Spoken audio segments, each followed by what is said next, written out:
La momia no era una idea tan original cuando la Universal produjo la película en 1932, porque esencialmente estaban repitiendo Drácula, incluso utilizando algunos de los miembros del reparto, parte de los decorados y del atrezo, y de hecho era la misma historia. Un sumo sacerdote del antiguo Egipto, resucitado de la muerte, reclama el espíritu de una princesa interpretado por Zita Johann.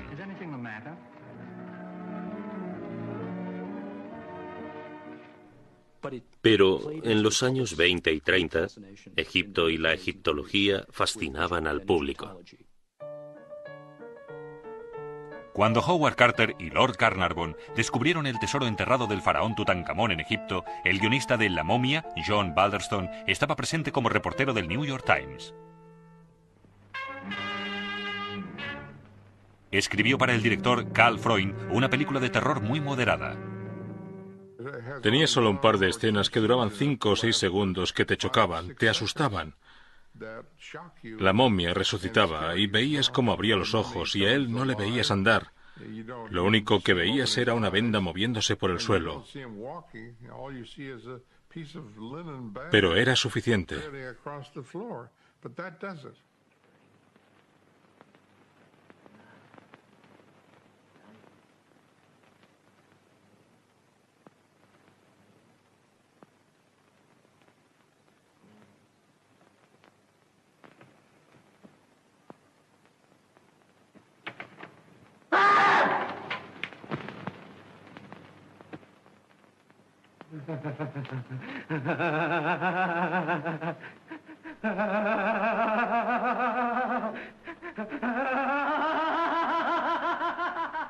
Boris Karloff era el protagonista. Turhan Bey, que protagonizaría La tumba de la momia, vio la película en Viena. Vi un hombre con un fez.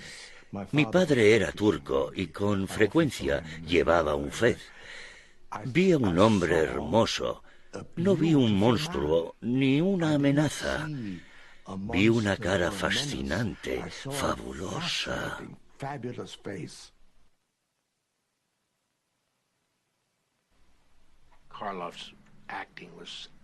La interpretación de Karloff fue realmente superior. Lo que decía con sus ojos, a través del maquillaje y de las vendas, dejaba ver a un ser humano magnífico, un ser humano noble. Permit me to present you with the most sensational find since that of Tutankhamun. This is very sporting of you. May I ask why? We Egyptians are not permitted to dig up our ancient dead. Good evening. We've come to ask for shelter. We've lost our way. We're absolutely cut off. Don't you understand? We can't go forward and we can't go back. The road's blocked on both sides. Landslide.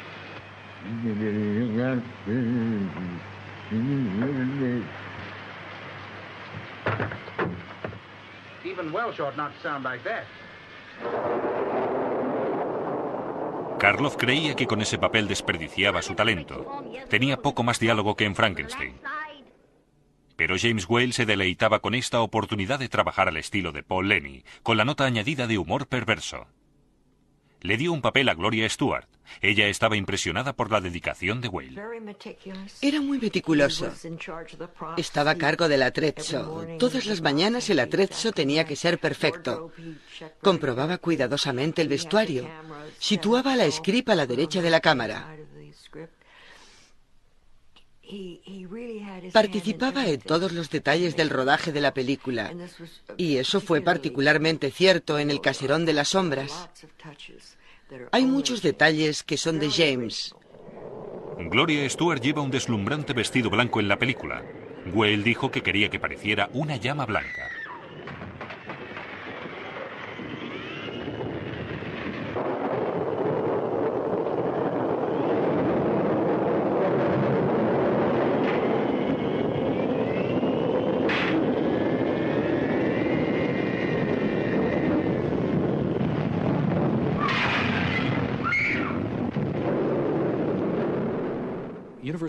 La Universal marcaba la pauta y los otros estudios empezaron a oler dinero en esta clase de películas. Rápidamente la Paramount produjo Dr. Jekyll y Mr. Hyde.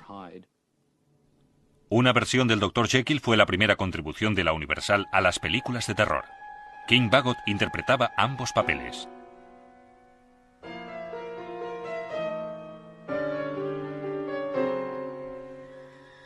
John Barrymore había interpretado una impresionante versión en 1920. Inspirado por la legendaria representación teatral de Richard Mansfield, hizo la transformación en una sola toma.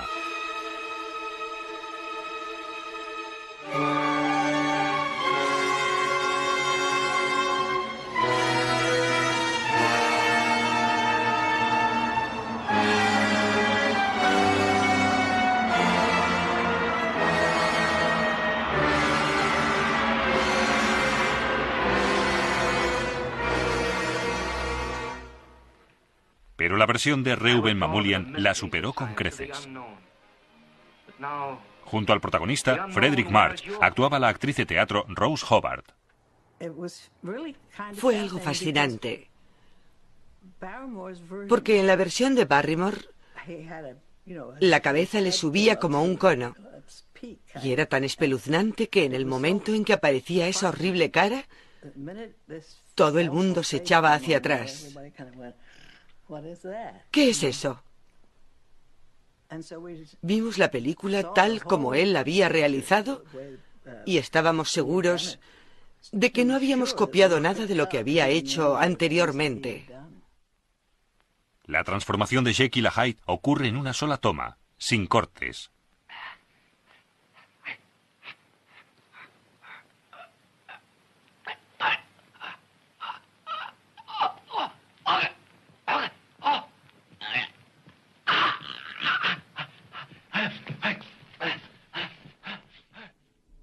En 1969, Philip Jenkinson entrevistó a Reuben Mamoulian.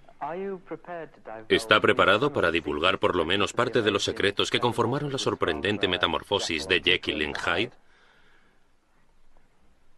La gente aún se lo pregunta. Le ahorraré película, porque mi respuesta va a ser muy breve. No. Tendrá que perdonarme, este es el único secreto profesional que he mantenido hasta ahora y me gustaría que así siguiera. El secreto de cómo se hizo solo se reveló a la muerte de Mamoulian.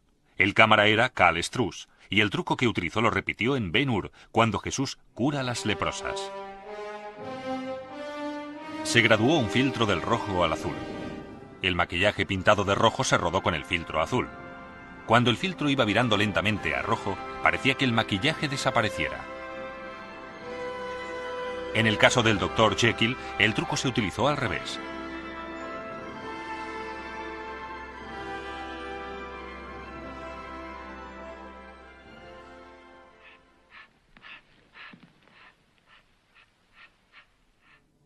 Otra víctima de sus propias drogas fue Claude Rains como el hombre invisible. Rodó su primera película en Hollywood envuelto en vendas, a la merced de James Whale y los hombres de efectos especiales de la Universal, bajo la dirección de John P. Fulton. En la actualidad, con las técnicas de la pantalla azul, es muy fácil rodar una secuencia de un hombre invisible. Pero cuando se rodó, esa era prácticamente imposible. You're crazy to know who I am, aren't you? All right, I'll show you. There's a souvenir for you. And one for you. I'll show you who I am and what I am. Look, he's all eaten away. Huh? How do you like that, eh? Claude Rains actuaba con Gloria Stuart. Era un plató cerrado, especialmente cuando Claude pierde los vendajes y se convierte en invisible. La gente me preguntaba, pero no tenía ni idea. No tengo ni idea. Nunca he hablado con nadie que supiera cómo lo rodaron. Todo se hacía con terciopelo negro. El hombre invisible, cuando va vestido y no se pueden ver sus manos o su cara, llevaba una funda de terciopelo negro en la cara y en las manos. De hecho, le hicieron un traje de terciopelo negro, con lo que quedaba una zona negra. Luego se volvía a rodar la misma escena con el mismo decorado. sin mover la cámara, y se rodaba toda la escena en el plató. Y en el plató se rodaba sobre el terciopelo negro, donde estaban las manos y la cara.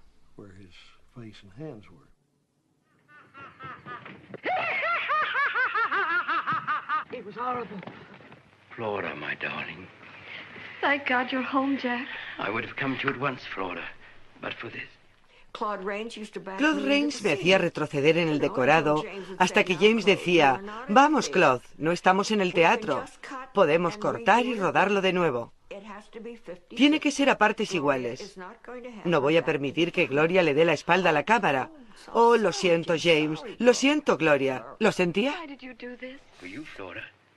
For me? Yes, for you, my darling. I wanted to do something tremendous. To achieve what men of science have dreamt of since the world began. To gain wealth and fame and honor. To write my name above the greatest scientists of all time. Claude Rains fue muy importante en mi vida cuando yo tenía 12 o 13 años, cuando vi El hombre invisible y cuando iba al instituto. Porque casi todos los chicos son paranoicos. El machismo, tú contra el mundo contra ti. Y el hombre invisible decía, voy a conquistar al mundo.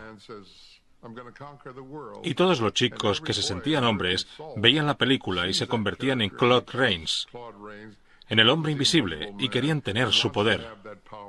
I shall offer my secret to the world with all its terrible power. The nations of the world will bid for it, thousands, millions. The nation that wins my secret can sweep the world with invisible armies.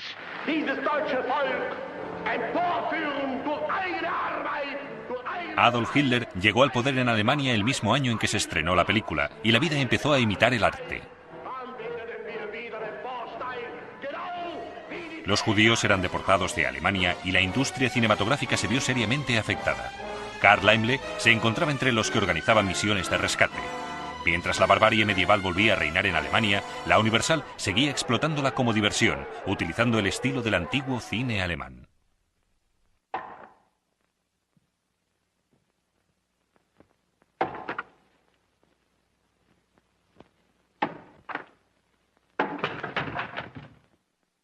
Robert Florey fue recompensado por haber perdido Frankenstein, dirigiendo este thriller basado vagamente en Edgar Allan Poe.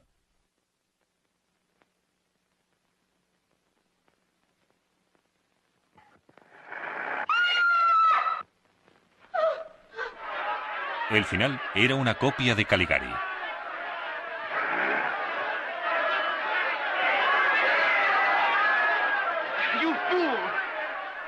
La película provocó que los periódicos comentasen el apetito del público por los espectáculos de terror. Pero no sabían lo que les esperaba.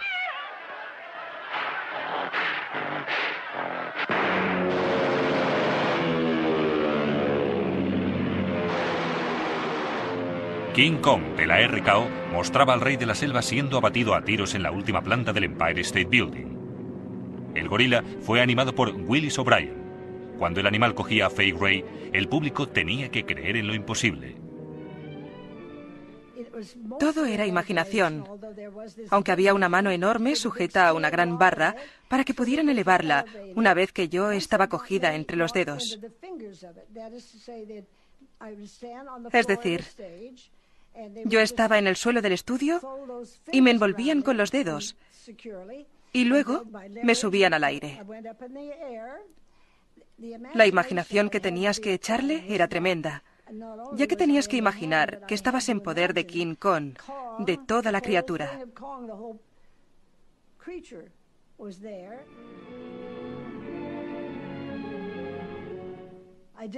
Aguantaba tanto tiempo como podía. Y cuando creía que iba a caerme, gritaba y les pedía que me bajaran.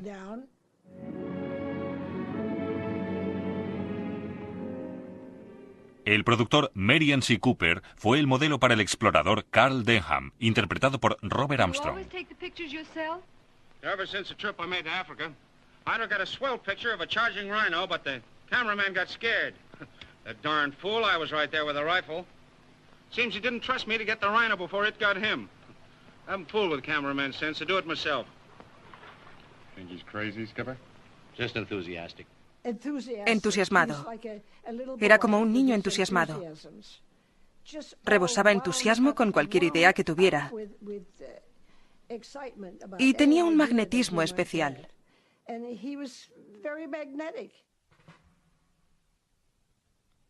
Durante la Primera Guerra Mundial, cuando se veía este cartel publicitario, Marian C. Cooper era piloto de un caza.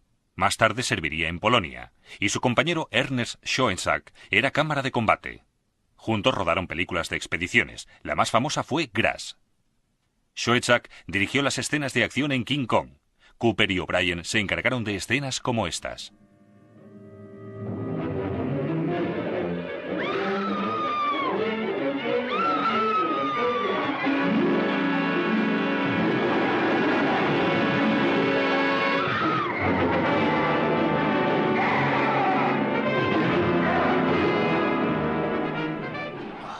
King Kong. No podía creerlo. No podía creer que pudieran hacerlo. Cuando alguien me decía, solo se trata de un juguete. Vamos, no digas eso, es una tontería.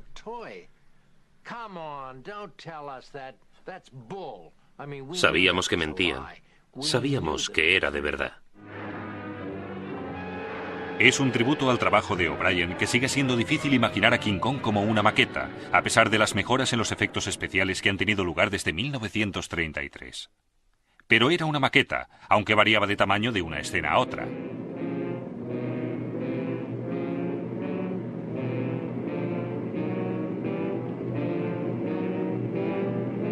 La película contó con los efectos especiales más sofisticados de cualquier película de los años 30.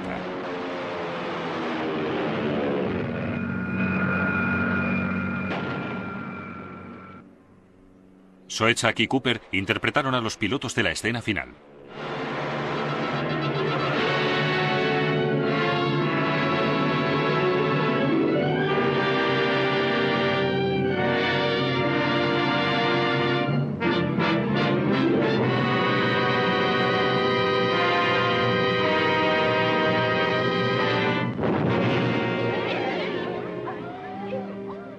Well, Denham, the airplane's got it. Oh, no. It wasn't the airplanes. It was beauty killed the beast. Incluso antes de estrenarse, la gente hablaba de King Kong y Fay Wray firmó con la Warners para interpretar dos películas con el duro director Michael Curtiz. Era parte de la cámara. Era de acero. Esa era mi impresión. Cuando la gente hacía una pausa para comer, él se paseaba delante de ellos y decía, ¿por qué comen? Yo no como. Los crímenes del museo se estrenó en Technicolor de 2 colores. Lionel Atwill interpretaba al propietario de un museo de cera determinado a añadir a Fay Wray a su exposición.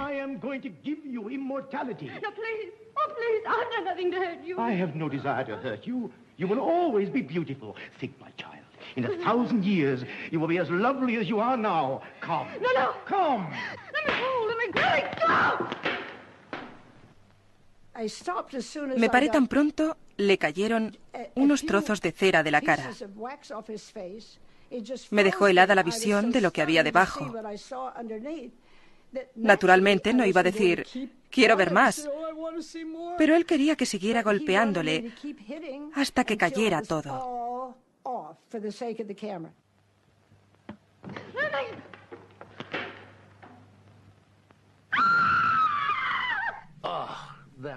Esa película me hizo pasar un miedo terrible. Cuando Fay Wray le golpea la cara y ésta se agrieta, es una gran sorpresa. Creo que todo el mundo gritó. Todo el mundo se volvió loco y esa película provocó unas pesadillas terribles. La cera hirviendo.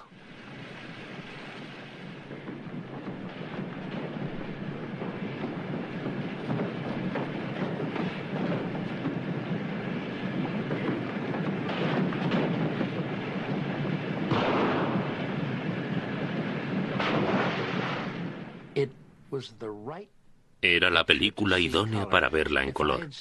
Si hubiera visto Frankenstein en color, no me habría gustado. Espero que nunca se coloree porque es una película en blanco y negro. También ideal en blanco y negro fue Satanás, dirigida por Edgar Ulmer para la Universal. Durante el rodaje, Ulmer se enamoró de la script Shirley Kassler y su hija Ariane llegó a ser actriz e historiadora cinematográfica. Mi padre tenía unas ideas muy concretas sobre el ambiente que quería en la película. Y de nuevo se debe a sus antecedentes alemanes. En esos días había un estilo arquitectónico llamado Bauhaus. A mi padre le encantaba. El diseño del decorado, del apartamento, de la casa es Bauhaus. Además, quería darle el ambiente expresionista alemán, las sombras, las luces, y disfrutó rodándola. Fue una de sus experiencias más felices. Sé que siempre estuvo enamorado de esta película. Come, darling, we must go back to bed. You're not strong enough. Yeah, he's quite right. You had a severe shock. You must sleep.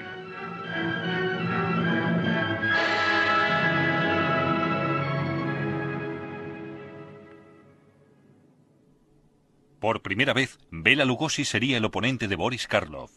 El público de los años 30 era insaciable en cuanto a películas de terror, y Satanás fue una de las más sombrías y populares. Lugosi interpretaba al doctor Verdegast, traicionado durante la guerra por el personaje de Karloff, Polzik.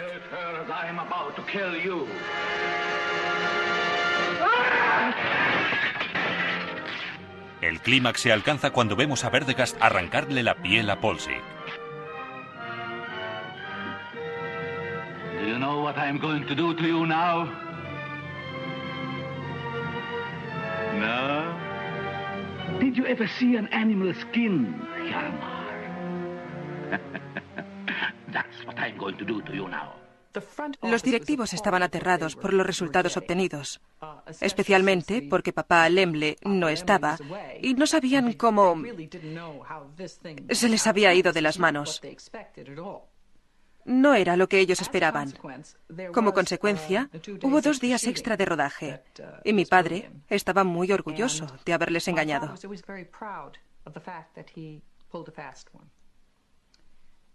La famosa escena en la que Karloff, con su gato en brazos, pasea por entre las vitrinas de cristal en las que mantenía a sus anteriores esposas, consiguió rodar esa escena en los días extra. Nunca entendieron lo maravillosamente perversa que es esa escena.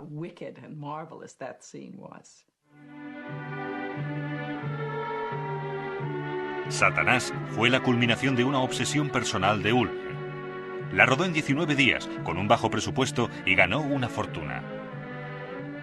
Pero Ulmer había caído en desgracia. Su amante estaba casada con un Laemmle. La Universal le dejó marchar.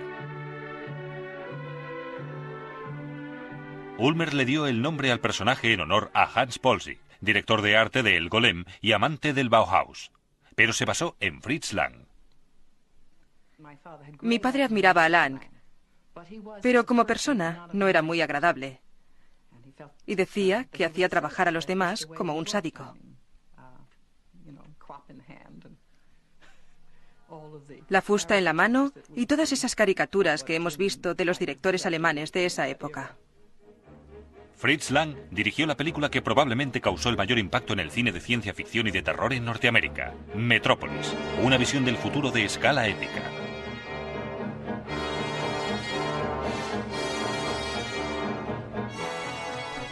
Un inventor loco busca el control mediante un robot. El robot tiene los atributos físicos de una joven mujer, pero no el alma.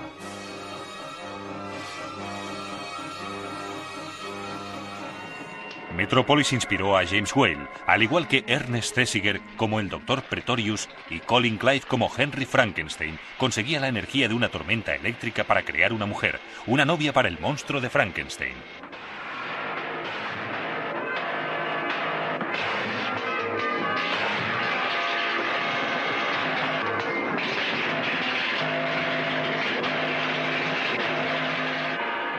Es posible que Whale cogiera ideas de otras películas, pero al igual que Frankenstein, las mezcló para crear algo asombroso, una de las secuencias más memorables de la historia del cine.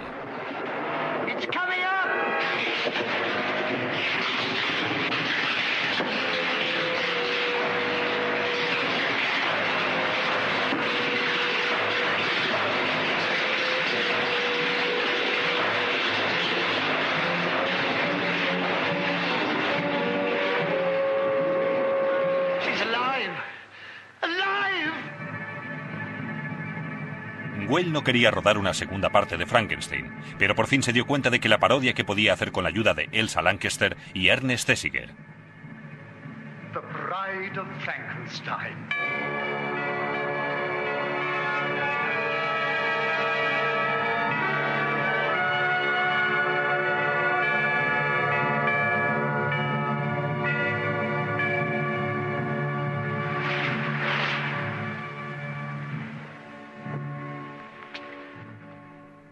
A las 4 se detenía el rodaje para tomar el té, ya que los actores eran ingleses, Colin Clive y Valerie Hobson.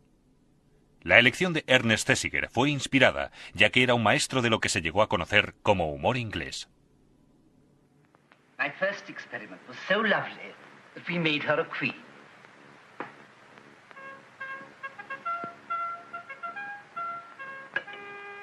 Charming, don't you think? ¿Recordaba Whale esta película francesa rodada 30 años antes?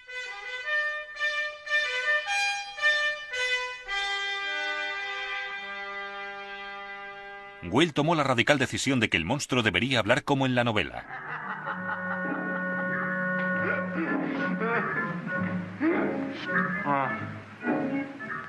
Oh, I thought I was alone. Good evening. Smoke? Friend? Yes, I hope so. Have a cigar. They're my only weakness.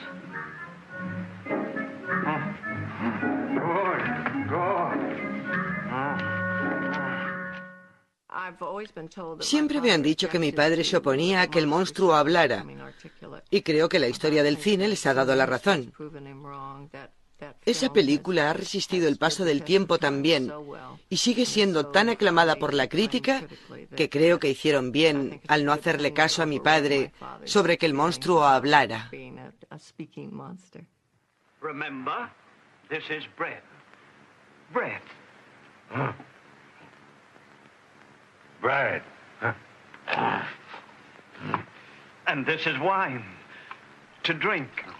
Un ermitaño ciego le enseña sus primeras palabras al monstruo.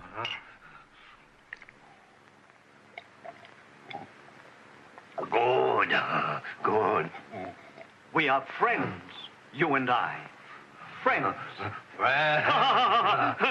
Good, good. El monstruo espera un recibimiento tan cálido por parte de su novia. Friend.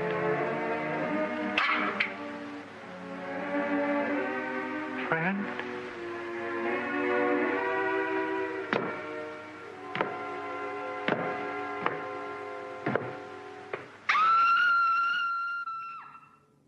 Como muchas películas de terror de los años 30, La novia de Frankenstein tuvo problemas con la censura.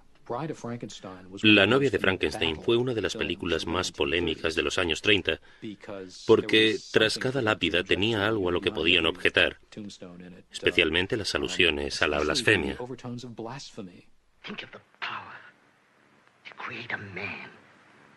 And I did. I did it. I created a man. And who knows, in time I could have trained him to do my will. I could have bred a race. I might even have found the secret of eternal life. Henry, don't say those things. Don't think them. It's blasphemous and wicked. Esa película fue un pararrayos para la controversia. Igual la afinó como un violín. Hasta el punto de que ni siquiera entendieron cómo le permitieron conseguir que la película fuera aún más subversiva. Y él añadía más imágenes religiosas, más crucifijos. Y además, también se salió con la suya con la representación del monstruo de Frankenstein crucificado como Cristo.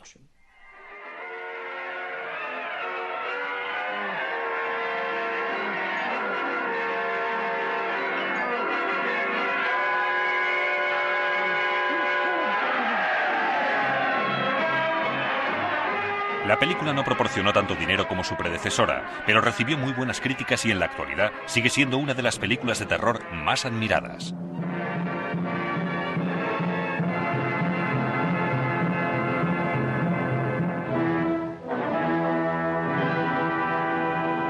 It'll be the perfect marriage. perfect love. Para muchos críticos, la pareja Karloff-Lugosi era el colmo. Forever and ever. Torture.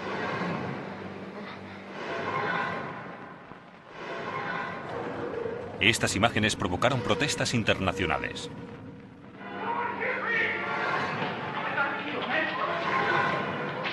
Oh, you're avenged. Tras el embargo británico, las películas de terror norteamericanas estuvieron 2 años hibernando. La hija de Drácula, que tenía que ser una extravagancia con Lugosi, sin él acabó siendo una película de serie B. Los censores podían objetar algo más en esta película. Why are you looking at me that way? Won't I do? Yes, you'll do very well indeed. Do you like jewels, Lily? This is very old and very beautiful. I'll show it to you. I don't think I'll pose tonight. I think I'll go if you don't mind. Please don't come any closer.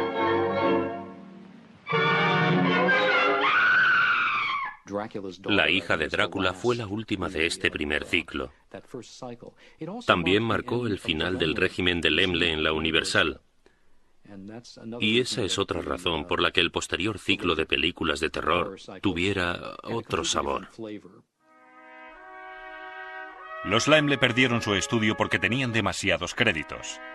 Laemmle Sr. era un jugador y jugaba en éxitos de taquilla que no llegaron a materializarse. La Standard Capital Corporation se hizo cargo de ella. Laemmle Sr. solo sobrevivió 3 años más. Como en una película de terror, Laemmle Jr. sucumbió a una misteriosa enfermedad y quedó inválido para el resto de su vida.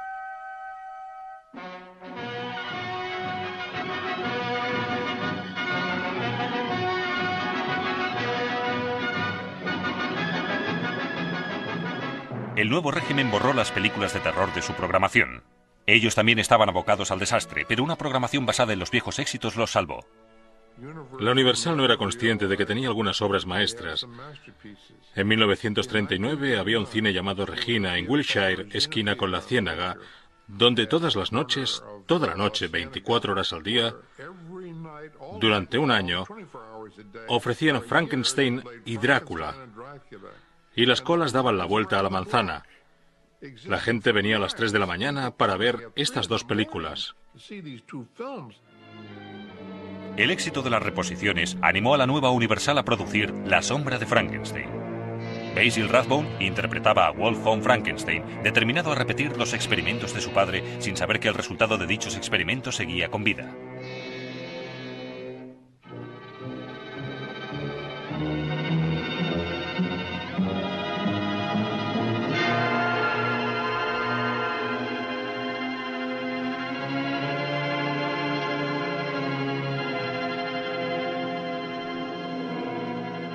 Bela Lugosi interpretó a Igor. They hanged me once, Frankenstein. They broke my neck. They said I was dead. Then they cut me down. Lionel Atwill interpretó al inspector de policía al que el monstruo le había destrozado el brazo de niño.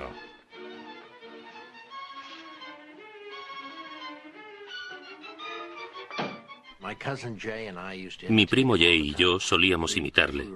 Si estábamos en algún lugar con una diana de dardos, buscábamos algo, cartón o corcho, y nos dirigíamos a la diana con los dardos en el brazo. La gente gritaba, ¿qué estáis haciendo? Pero era un gran efecto. El director Roland V. Lee escribía el guión a medida que iba rodando la película, y dijo que nunca se había reído tanto en un rodaje. En el 51 cumpleaños de Karloff, recibió la noticia del nacimiento de su hija Sarah. Cuando se rodó la tercera película de Frankenstein, mi padre creía que la historia del monstruo se había agotado, que se iba a convertir en blanco de burlas, en una caricatura, y realmente demostró tener razón.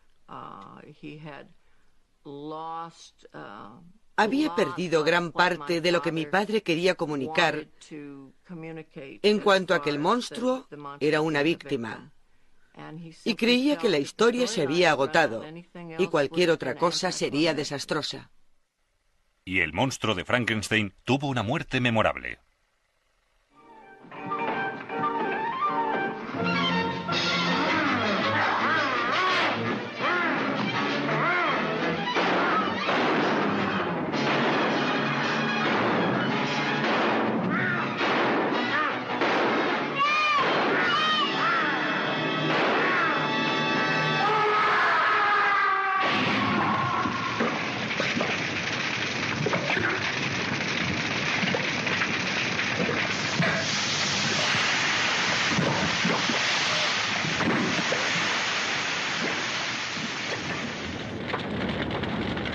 A finales de ese mismo año, 1939, estalló la guerra en Europa.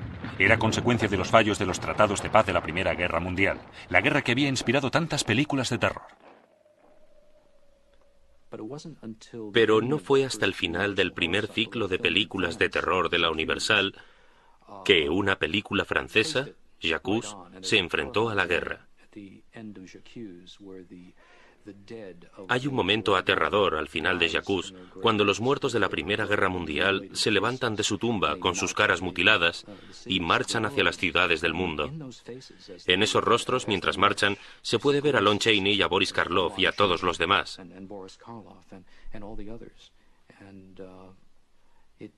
Se necesitó todo este tiempo para que se enfrentaran directamente al secreto de las películas de terror.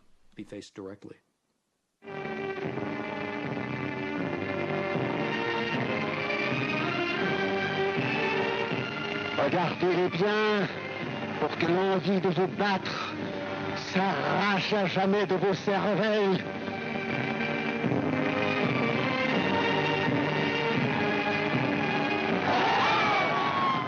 Remplissez vos yeux de cette horreur. No existen los monstruos porque ni siquiera puede definirse lo que es un monstruo. Solo se le considera un monstruo por su aspecto. Pero hay muchos monstruos con un bello rostro. Este hombre, tan bello como un dios griego, es el SS Obergruppenführer Reinhard Heydrich, arquitecto de la solución final. La exterminación de los judíos, gitanos y otros seres indeseables en los campos de la muerte. Los nazis convirtieron a los judíos en monstruos para que siempre fueran unos marginados. En 1941, Lon Chaney Jr. interpretó al cuarto monstruo de la Universal.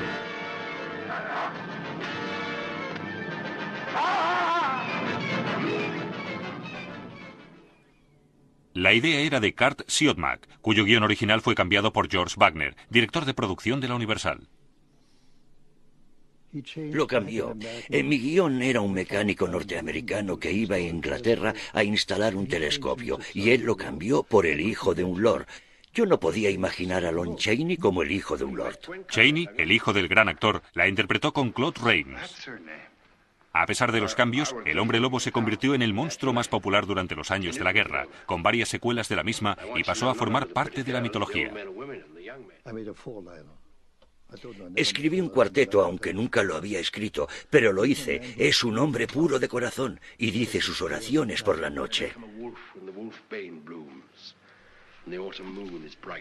Ahora lo han publicado como un cuento de hadas gitano.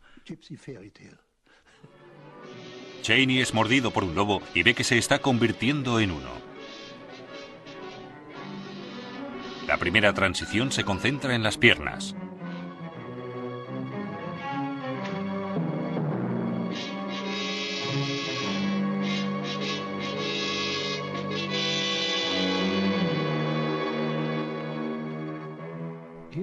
Trata de un hombre que no ha pecado, pero ha sido mordido por un lobo y su destino es horrible.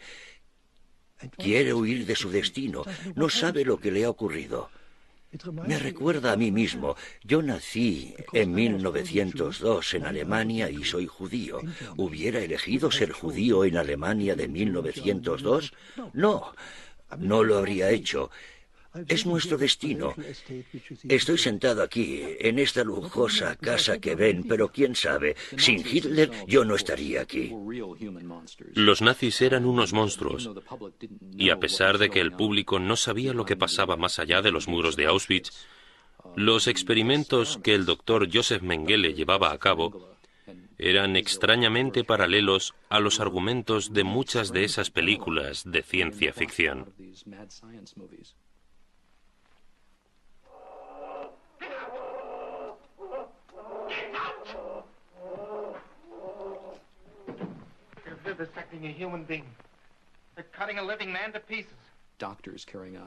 Médicos que llevaban a cabo experimentos nada éticos, y es como si se intuyera que eso es lo que estaba pasando.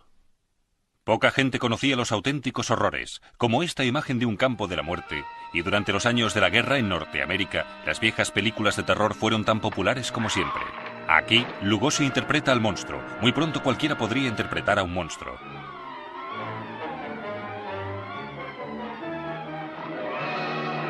Con un público mayoritariamente de niños, las películas de monstruos han sobrevivido a producciones más famosas y también lo han hecho los mitos. Count Dracula sleeps in this coffin, but rises every night at sunset. Chick is right. This is awful silly stuff. Todo el mundo sabe que un vampiro puede ser destruido por la luz del día.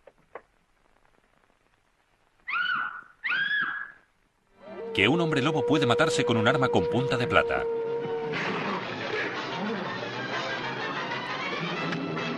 Pero este conocimiento es producto de las películas de la Universal. Cuando le pides a alguien que te dibuje a Frankenstein, te dibujan a Boris Karloff. Cuando le pides a un niño de 10 años que hable como Drácula, imita a Bela Lugosi. Y yo creo que es un testimonio sorprendente de la credibilidad de esos personajes, mera credibilidad. Como en las películas, resucitan de la muerte, y parece que hacen lo mismo en la vida real. Look out! The lever! Get away from that lever! You'll blow us all to atoms! Henry! Under the door! Henry! Get back! Get back! I want to let you come! But I can't leave them, I can't! Yes, go! You live! Go! You stay. We belong dead.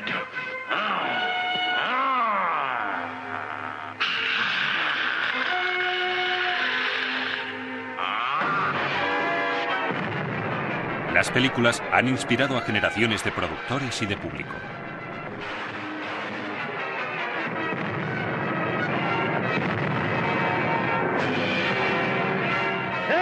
How do you like that, eh?